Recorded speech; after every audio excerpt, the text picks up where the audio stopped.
आत्मीय भाइयों एवं बहनों, आपको पुस्तक अंतरंग जीवन का देवासुर संग्राम, लेखक पंडित श्री राम शर्मा आचार्य। विषय हम अशांत अशांत और आतंकित न हो पढ़कर सुना रहे थे पिछले वीडियो के क्रम में। आइए सुनते हैं असफलता और निराशा।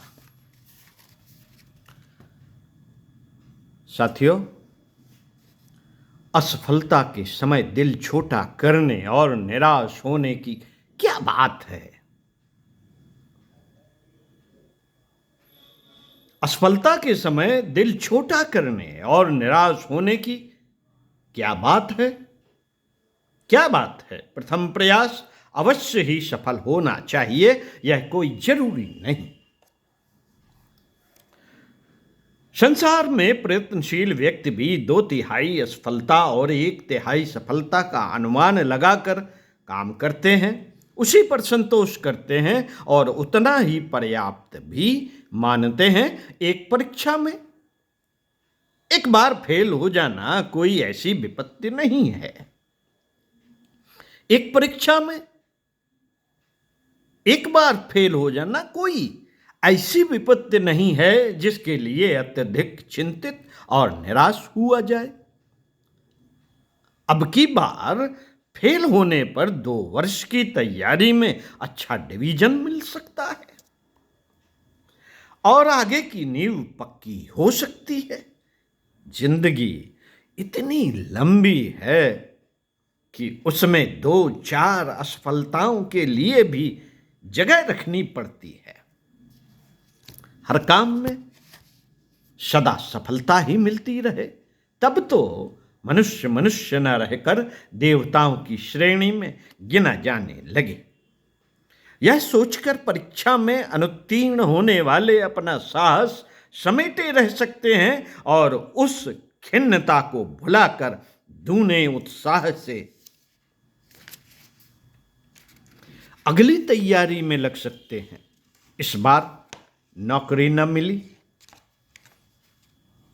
इस जगह पर नियुक्त न हुई, तरक्की का अब की बार अवसर न मिला तो आगे मिलेगा। इसमें हतोत्साहित होने की कौन सी बात है। उन्नति के लिए प्रयत्न करना चाहिए, पर जो परिणाम सामने आए उसे संतोष और धैर्यपूर्वक हंसते मुस्कुराते हुए शिरोधार्य ही करना चाहिए। आर्थिक घाटा लग गया तो हैरानी की क्या बात है। अपने पास यदि क्षमता, प्रतिभा, साहस, पुरुषार्थ और कौशल मौजूद हैं तो आज न सही 4 दिन बाद फिर आवश्यक साधन जुट जाएंगे। न भी जुट पाए तो थोड़ा स्टैंडर्ड घटाकर कम खर्च में भी अच्छा खासा जीवन जिया जा सकता है। गरीब लोग भी तो आनंद और उल्लास की जिंदगी जीते हैं, फिर हम भी वैसा क्यों ना कर सकेंगे।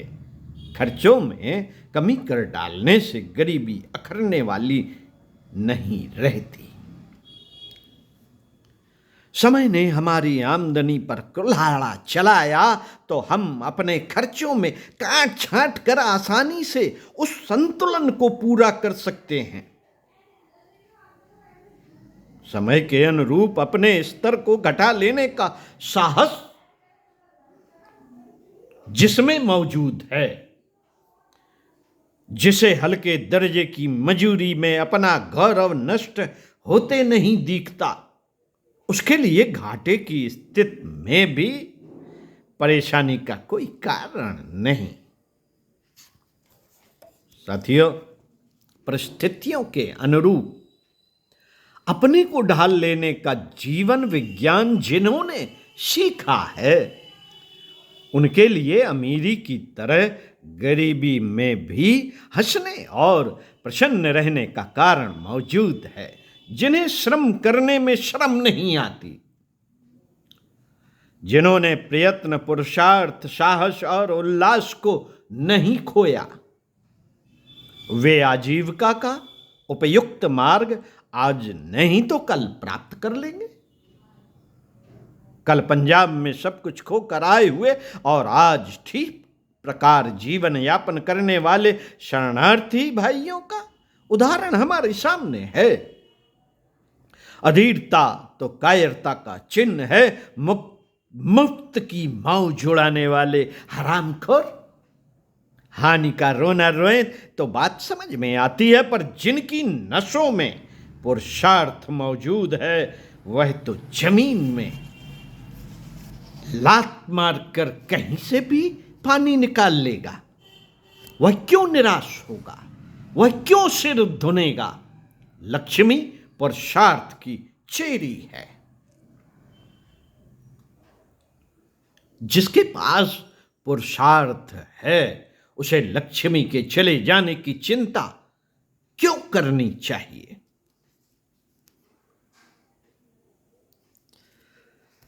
साथियों, मतभेद के, लड़ाई झगड़े के कई कारण हो सकते हैं। ठंडे मस्तिष्क से, शांत चित्त से विचार विनिमय कर लें तो हम उनमें से कितनों को ही चुटकी बजाते सुलझा सकते हैं।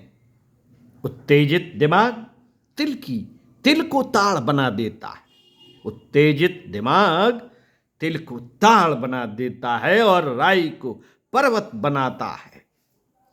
संशय, अविश्वास और विक्षोभ से भरा हुआ मन दूसरों में अगणित प्रकार के दुर्भावों की कल्पना किया करता है। उन्हें दूसरे सभी दुष्ट, दुर्जन, द्वेष रखने वाले, स्वार्थी, आक्रमणकारी दिखते रहते हैं। पर यदि चढ़े हुए दिमाग का पारा नीचे उतार लिया जाए तो लगेगा कि मतभेद के कारण बहुत ही छोटे थे। कुछ अपने को सुधार कर, कुछ उन्हें समझा बुझा कर ठीक रास्ता आसानी से निकल सकता है। समझौता करके, मिलजुल कर, समन्वय और सहिष्णुता की, सह अस्तित्व की नीति पर चलते हुए मतभेद रखने वाले लोगों के साथ भी गुजारा करने का रास्ता निकल सकता है। आवेश में और उत्तेजना में कहे हुए कोई कटु शब्द हमें भुला ही देने चाहिए। जूड़ी सन्निपात में बकझक करने वाले रोगी की बातें कौन स्मरण रखता है। किसी नासमझी या गलतफहमी के कारण यदि कभी कुछ कटु वचन किसी ने कह दिया तो उसे स्मरण रखे रहने से कुछ लाभ नहीं। स्वाभाविक स्थिति प्रेम, सहयोग और सहिष्णुता की ही है। वही हमें अपने प्रियजनों के बीच बनाए रहनी चाहिए और वही नीति संबंधित सर्वसाधारण के साथ बरतना चाहिए। अपनी ओर से मीठे और सज्जनता पूर्वक वचन बोलते रहने और शिष्ट व्यवहार करते रहने से लड़ाई झगड़े का बहुत सा आधार अपने आप ही नष्ट हो जाता है। मित्रों, चिंता और निराशा की व्यर्थता, भविष्य की आशंकाओं से चिंतित और आतंकित कभी नहीं होना चाहिए। आज की अपेक्षा कल और भी अच्छी परिस्थितियों की आशा करना, यही वह संबल है जिसके आधार पर प्रगति के पथ पर मनुष्य सीधा चलता रह सकता है। जो निराश हो गया, जिसकी हिम्मत टूट गई, जिसकी आशा का दीपक बुझ गया, जिसे अपना भविष्य अंधकार में दिखता रहता है, वह तो मृतक समान है। जिंदगी उसके लिए भार बन जाएगी और वह काटे नहीं न कटेगी। जिंदगी उसके लिए भार बन जाएगी और वह काटे न कटेगी। यह दुनिया कायरों और डरपोकों के लिए नहीं, साहसी और शूरवीरों के लिए बनी है। हमें साहसी और निर्भीक होकर ही जीना चाहिए, प्रतिकूलताओं से लड़ने का साहस रखना, और जब वे सामने आ जाएं तो हिम्मत वाले पहलवान के समान उनको परास्त करने के लिए जुट जाना, यही बहादुरी का काम है। यही बहादुरी का काम है। बहादुर को देखकर आदि विपत्ति अपने आप भाग जाती है। मनुष्य प्रयत्न करके प्रतिकूलताओं को निश्चय ही परास्त कर सकता है।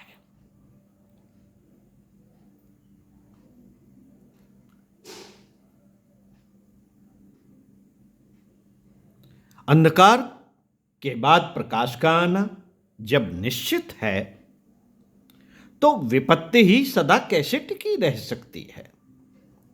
हम हिम्मत बांधें तो ईश्वर की मदद जरूर मिलेगी।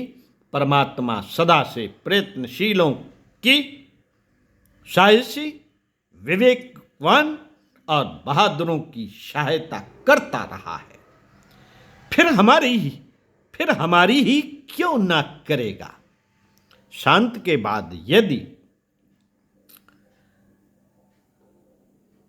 अशांत की परिस्थिति आधम की तो परिवर्तन चक्र इन्हें सदा थोड़े ही बना रहने देगा।